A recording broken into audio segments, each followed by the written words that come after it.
sagst, du liebst mich, ich sag, ich liebe dich. Doch ist es zu viel passiert, jetzt lässt du mich im Stich. Du sagst, die Tür ist verschlossen, ich komm nicht mal rein. Dein Herz ist am Bluten, du fängst wieder an zu weinen. Ich kämpfe um die Liebe, doch du lässt einfach los. Du hast die Kraft, ich hab sie nicht, jetzt ist dein Herz tot. Ich war tödlich verliebt und kannte keine Grenzen. Hab gehofft, die Liebe von uns beiden würde niemals enden. Wenn ich dran denke, dass ich dich nie wieder küssen darf, versink ich in Trauer, ich hätte dich gerne in meinen Arm.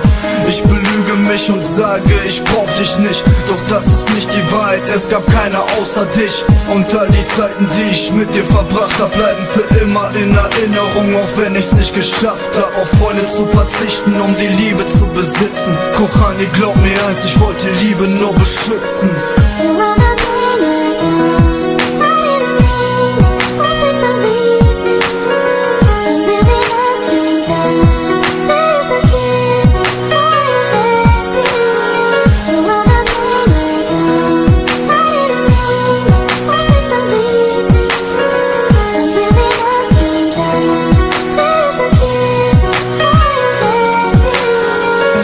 Ich schreibe jetzt diesen letzten Brief an dich. Wenn du ihn hörst, ja dann weißt du, ich denk an dich. Wir hatten gute Zeiten, wir hatten schlechte Zeiten. Das ist immer noch besser, als den Weg allein zu beschreiten. Ich hätte dich niemals ersetzt, wir waren als Team perfekt. Doch jetzt lieg ich jede Nacht alleine im Bett. Du fehlst an meiner Seite, damit komm ich gar nicht klar. Denn ich vermisse deine Nähe und das jeden Tag.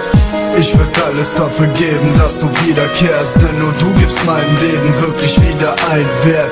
Du bist das Mädchen, an dich kommt wirklich keine dran.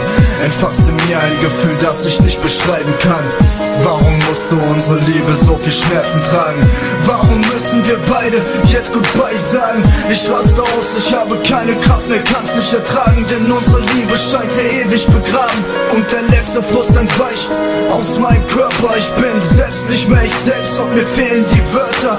Ich kann nicht glauben, dass es ohne dich weitergeht. Dich zu vergessen ist für mich ein unendlich weiter Weg.